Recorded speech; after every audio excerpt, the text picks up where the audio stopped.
All right, Manu, the biggest question out there after you sign your new contract is, can I have a loan? No, it's mine. No, you can't have it, Don. You helped me. You're very, I imagine, content. You told me in the preseason, you said, hey, if I have to pack my bags and go somewhere else, so be it. You would seem to be at peace with the business of it. Now that it's all over, how much was it tearing you up inside? At that point, I was really trying to work my mind into it. I wasn't convinced, but I was trying to. I knew it was an option. I didn't have another option. So at that point, I was talking to my wife, trying to say, okay, listen, in July, it may be an option that we had to go some other city. But I never wanted to. I'm so comfortable here. Have been so successful, and it's such a great franchise that my idea was always to stay around. People don't understand because those guys make so much money, but your future is still your future, and it's all relative.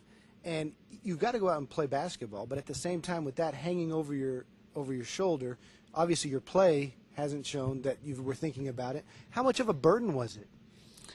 It was a burden at the beginning of the season, to tell you the truth. I was thinking about it probably way too much. There were days where I was frustrated, other days I was upset.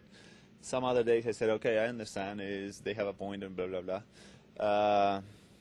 But, from January on, I kind of forget about it. I started to feel better, and I said, okay, things are going to work out. I know I'm as good as always. I can compete as always, and I'm going to do good. So that's where we started to forget about everything.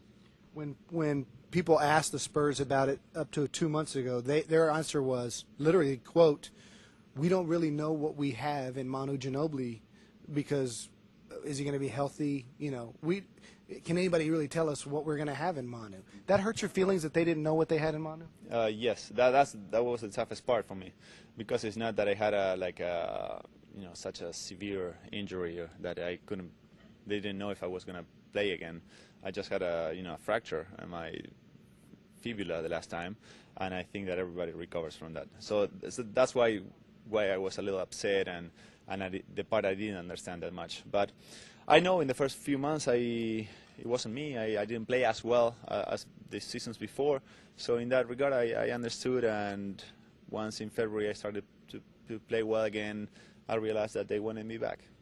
You not only doing that, you've taken your game to a whole new level. People are comparing you to LeBron and Kobe. The fans are chanting MVP. And from an old rusty Argentinian to LeBron Kobe, I think we gotta find a halfway, right? But it's okay. I understand how it works. But the truth is, you're taking over games. You're taking over games, and you're beating teams like the Lakers and Cleveland with you.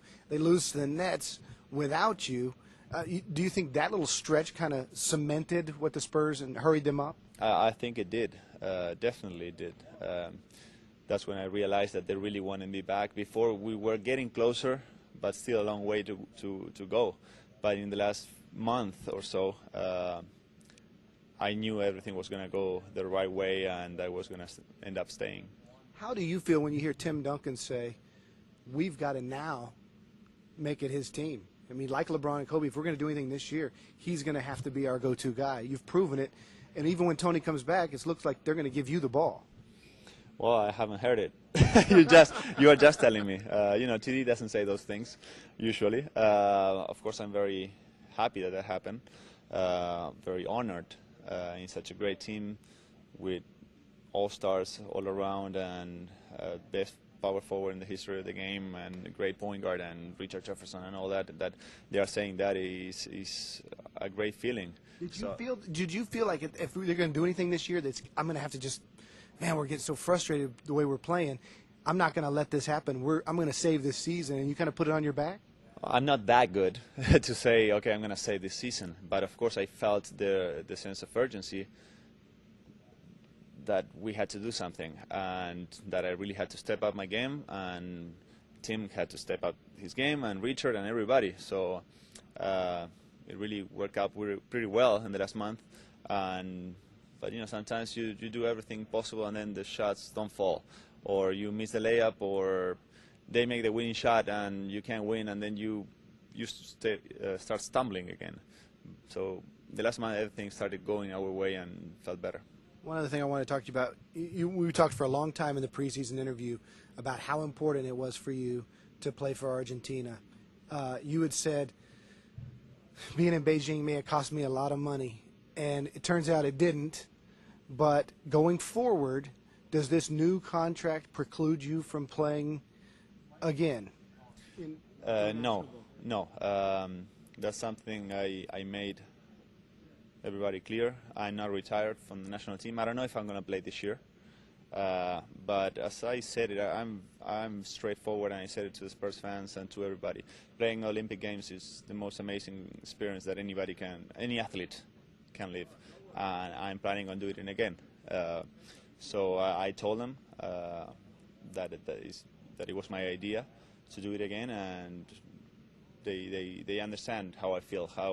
Because I would do the same for the Spurs. If I'm hurt, if I'm struggling or doing something, I would do everything I have to represent well and make my team win. Well, Argentina is my team too. So the dollar amount, the $40 million, the investment, they never said, hey, if we're going to pay this kind of money, you're going to have to realize where your priorities are? It was a long conversation. We started kind of, apart from each other, but then we both made a couple of sacrifices, and we understood each other. So maybe not every year, but maybe the Olympic years. We don't know yet. We'll figure it out. And the other great thing that came out of this whole thing is that you're now following me on Twitter.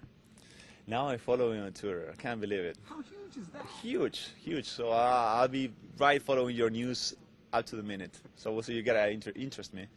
You gotta keep it spicy. I noticed you only started following me after I tweeted something about Manu Ginobili. Well, because I didn't know, man. I don't have people like telling me every minute, but when I saw you, I'll follow you, man. Well, now I have to learn Spanish if I'm going to follow you. Yeah, we have to be bilingual. I don't do only one language, so. I can order off the menu at Taco Cabana. Carne asada. Is that bilingual? But you can pay in Spanish and say the numbers and everything, or no? Then you're not qualified. Pico de gallo. That's not enough. You gotta step up your game, man.